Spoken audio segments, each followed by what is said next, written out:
So, ito pa eh. Oh. Kahit na ipagpalagay mo, ako ang duda ko rito, yung February 5, palagay ko kinumpute nila. Kasi kahit hindi na ako magano eh. Kasi makukwenta nila yan eh. Alam ko pinigil nila yon. Pero hindi sila pwedeng lumabas sa 10 session days eh. Yun ang nakasulat sa rule namin. At saka alam din naman nila yun. Ipagpalagay na natin na yung nilagom nila yung 4 na impeachment, naging 4 eh. Siguro yung pinakahuli, February 5, kasi nga yung pang-4, dinala nila sa Senado. Meron pang kulang doon, Jen. Meron pa ba? Oo, nakalagay kasi doon. Pagkatapos mong ma-refer, ay pagkatapos ma-include in the order of business, palagay ko in order nila. Yung 3 una-una at saka yung pang-4, ni-refer nila sa order of business. Kaya nga, nakatakbo yung pang-4. Pero yung 3 na iwan. Kung paano nila pangangatpiranan yun, hindi ko alam paano gagawin nila. Pero hindi na hanggang doon. Kasi nakalagay na naman sa rule, kung babasahin mo, pagkatapos na ma-include after session days, na isama mo sa order of business, in 10 session days kanya, i-repair mo sa Justice Committee. Ngayon, mga ngatpiran, ang kinuha naming modality nga kanya, yung 1/3, kaya para dumiretso. Paano yung 3? Ayun na nga, nabinbin yung 3. O di yung 3, hindi mo kinonsider. Di yung 3, tinulugan mo. Yun ang ating pinag-uusapan na yan. Paano mo pangangatwiranan yun? Yung 3, hindi niya nakumpleto yung 3 proseso. Naku. Yun ang problema pa natin, no? Paano pangangatwiranan? Kasi dito kada sagot pala. Napakarami niyan. Ano pa yung iba? Ano pa yung ibang sinabi ng ano? Yung tinuran lang natin, yung medyo ano pa yung iba? Ano yung sinasabi pa kasi ABCD, anong dami? May sinabi kasi kada sagot pala nila dapat under oath. Kaya mabigat ito. Hindi basta dapat sumagot. Isipin, hahanapan ka ng per session. Ano yung mga dates ng session? Makukuha mo eh. Ito tinatanong din, Sen, yung itinansmit sa Senate. Tinatanong kung kailan ito pinaikot sa member of the House. Kaya nga eh. Paano 215 yun eh. Na lahat na pumirma. Kasi yung mga umamin sa akin, ng mga kaibigan ko, nilagay kami kanya sa isang kwarto. Nilagay kami sa isang kwarto. Kinuha yung mga cellphone namin. Ito na ngayon. Karama na ito ngayon, mga kababayan. Dahil nga, yung ibang mga congressman ay pumiyok na nga. Natakot na ito. Dahil nga, maaari talaga silang maparusahan sa kanilang ginawa. Hinahabol lang kasi nila, mga kababayan, yung 150 million na ibinibigay nga nila. Teka lang, ilagay ko lang yung charger kasi lobat. Yung 150 million nilalaan ni Speaker Martin Romualdez para sa kanila. Alam naman natin, mga kababayan, yung mga panahon na yon, yung mga buwan na yon ay nalalapit na yung eleksyon. Kahit dito sa aming probinsya, alam namin. Alam ko kung saan nila ginamit yung 115 million na yan. Ang daming pangako dito sa amin. Na ganito, pag manalo siya sa barangay na ito, gagawin yung ganito. Bibigyan yung mga bawat barangay ng tig 2 milyon. Ganon yung mga pangako, mga kababayan. O saan ang galing? Yung mga pira na yun na ginawa nilang pangako sa mga probinsya o mga distrito na hawak nila, mga kababayan. Ang galing yun sa 150 million na ibinigay sa kanila ni Speaker Martin Romualdez. At ito na yung malaking problema ngayon sa mga congressman na yan. Dahil nga, pumiyok pala yung ibang mga congressman at hindi naman nahahayaan siguro ito ni Senador Rodante Marcolita na hindi ito mabusisi. Halimbawa, matuloy nga itong impeachment trial, mga kababayan. Hayaan ba ni Senador Rodante Marcolita na patuloy na mananaig yung kanilang kasinungalingan? Siyempre hindi, mga kababayan. O ito, patuloy natin ito. Pagkatapos na makita, wala naman kaming nakitang complete. Nakita na lang namin yung signature sheet. O tandaan mo kayo number mo rito kasi mga ilang, kung number 8 ka, sa susunod number 8 ka rin, pipirma ka. Wala silang nakita. Kaya mabilis eh. Yung pagpapapirma nga lang Akala doon 215. Paano mo inopen mo yung session at 3 o'clock? Ibig mo sabihin na papirma mo sila sa 1 oras? Kasi tatakbo pa yung pupunta ron. Nag-chopper yung pumunta sa Senate. nagmamadali sila na inihabol O di ibig sabihin, pumirma lang, hindi binasa. Kasi sinabi ko sa'yo, even assuming ng bawat isa, 30 minutes bago niya nabasa. Opo. Ganda. Huwag na yung pagkakaintindi, yung basa lang. Yes. Nag-invest siya ng 30 minutes. Opo. 30 minutes, i-multiply mo ng 215. 5 araw yun. Naku po. Kwentahin mo yung 30 minutes, bawat isa. Opo. So, i-multiply mo ngayon ng 215, ilang minuto yun, tapos divided by 60. 5 araw ang... 5 araw hapon. So, 5 araw lang bago yung pagbabasa at saka yung pagpirma, kailangan mo na 5 araw. Paano binuksan mo yung session at 3 o'clock? Nadala mo at 5 o'clock? Inihabol bago magsara Yan ang yung Senado. hinahanap ng Korte Suprema. Sapagkat yan ay related dun sa verification. Oho. Kasi iisa-isay niya. Sumumpa kayo dyan. Opo. Huwag ninyo kanyang bibiru-biruin yung pagsumpa dyan. Oho. Sumumpa ka pagkatapos hindi naman totoo. Wala. Makukontempt kayo lahat dyan. Ano pa ang sinasabi? Nako po, makukontempt kayo lahat niyan. Ibig sabihin, maganda sana mga kababayan kung magkatotoo yan na makontempt itong lahat ng mga congressman na pumirma sa article of impeachment laban kay VP Sara Duterte para makarama naman sila. Para maramdaman naman nila yung pinagagawa nila dyan sa Kongreso. Yung kinukontempt nila mga kababayan, halos lahat ng kanilang mga resource person, pag halimbawa, hindi sumusunod sa kanilang mga kagustuhan at hindi sasang-ayon sa kanilang mga katanungan. Sana mangyari yan mga kababayan na makita natin na talagang makontempt ang mga buhayang congressman na ito. Ito patuloy natin ito.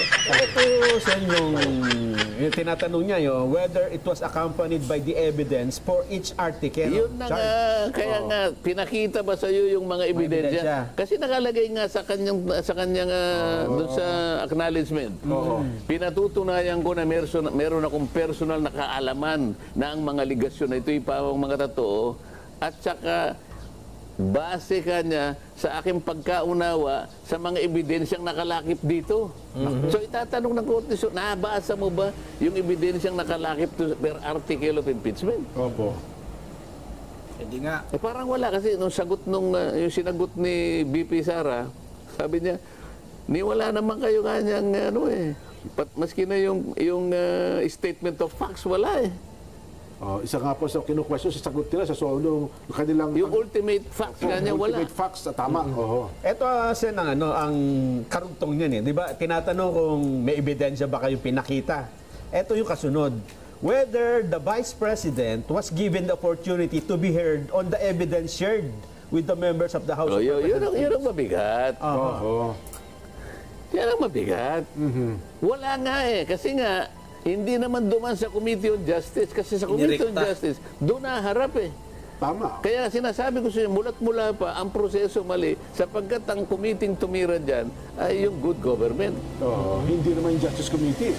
Ang pinagtatanong, yung mga kung sino-sino, hindi naman ang Vice President. Oho. Diyan lang asan ngayon anong pag-uusapan ngayon? Yung due process. Ngayon, may isa-isa nyo kung bakit sinasabi ko noon, hindi tumaan sa proseso. Ayun. Yun pa, senior cut marami pong proseso senior cut. Di ba? Lilitaw dyan. Ito pala ang hinahanap ng kataas-taasang hukuman. Nako. Hindi siguro inaasahan na ganito magiging utos. Para ko nang nakita, Jen. Opo. Nagmi-meeting sila ngayon. Nako po. Kung na-receive na nila to, Nagbibiting ngayon yung prosecutor. para sa akin kasi galing naman ako dun Opo. Para ko nang nakita. Kunyari tayo. Ikaw gusto mo ikaw si speaker. Yan, Ikaw wala pa pala, no? Wala pa ang speaker na yan. Tapos na nga pala, no? Maghahalal sila ng bago Hindi, nakadirect na ngayon sa, hindi ko alam, saan niya dinirect? Yung 19th Congress o yung itong utos ng yung ng Supreme Court. Ibaba mo nga kung sino yung makita natin yung partido, ibaba mo yung pinaano nila. Pinaka yung heading. Ayan, ano nakalagay? Issue the resolution. Di, sino yung sinabihan? Notice to... Sir, Madam lang nakalagay siya by President Martin Romualdez in his capacity as the Speaker of the House of Representatives. What? Anong Congress? Wala sa sinabi? Wala po. Reginald Velasco. Ibig sabihin niya, referido yan, 19 Congress. 19 Congress in his capacity as Secretary General of the House of Representatives. Senate of the Philippines represented by Francis G. Escudero in his capacity. Yan po. Tinutuko po yung 19 Congress. 19 Congress ngayon. Di ngayon, patatawag ni Speaker. Sabi niya, delikado tayo rito Paano natin i-comply ito? Napipilitan ngayon na doon lamang sa panig ni Reginald Velasco, ito yung Secretary General.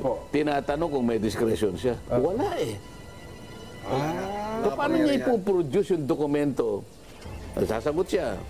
Your Honor, in regard to the notice dated blah blah blah, may I respectfully manifest that I have full discretion to hold in abeyance the referral of whatever number of impeachment complaints that will reach my office. Tapos subscribe and sworn to, pinanotaryo niya. Patatawagin siya ng Korte Suprema. Pakikita sa kanya mismo yun. Will you please point to me? Sabi niya. Under which provision of the House rules on impeachment na ikaw ay pwede kang i-hold mo ito. I-suspend mo yung application ng batas ng tuntunin ninyo. Paano ipoproduce yun? Sige nga. Mabigat nga yan. Tapos tinanong niya ngayon. Saang pang ilang session mo ni-repair itong December 2? Jadi kailangan under oath. Sa ganito po kanya. Makikita mo yung first, second, third, and fourth. Sigurado ako, kahit hindi ko pa nakikita yung sagot nila, nasa February 5 lahat yan. Yung last session. Yung huling Bakit mo ginawa yun? Kasi kung doon mo lang, kung yung 1, 2, and 3, wala na ngayong, hindi na ngayon marirepair doon sa Committee on Justice. So pati yun, hindi mo na sinunod ang mga, hindi po hindi na po namin pinansin yung munang 3 dahil yan academic, yung pang-4, mali ka. Pag sinagot mo yung patay ka. Ito mga kababayan, yari. Patay si Speaker Martin Romualdez ito mga kababayan. Dahil nga, umamin na pala yung ibang mga congressman na mga kaibigan ni Senador Rodante Marcolita. Siguro nakaramdam na sila ng takot mga kababayan. Dahil nga, maging senator judge. Itong si Senador Rodante Marcolita, kung sakaling matuloy mo itong impeachment nito, kaya hanggat maaga pa lang, ay inamin na nila yung kanilang pagkakamali.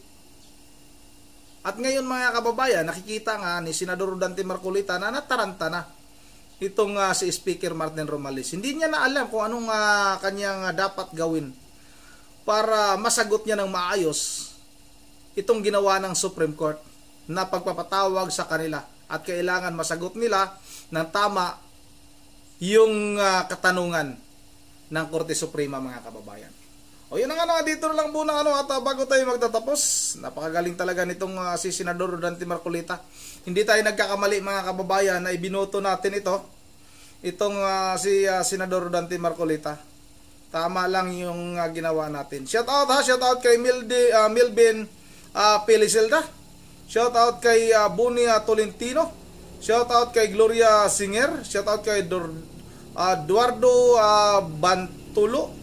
Shout out talaga Member Jeff Religious ng Pulilan, Bulacan, sa kanyang mga apo, si Coco, si Dion at saka si Yore. Shout out sa inyong lahat dyan. Shout out kay Ma'am Joyce ng Japan. Shout out kay Danilo Calao.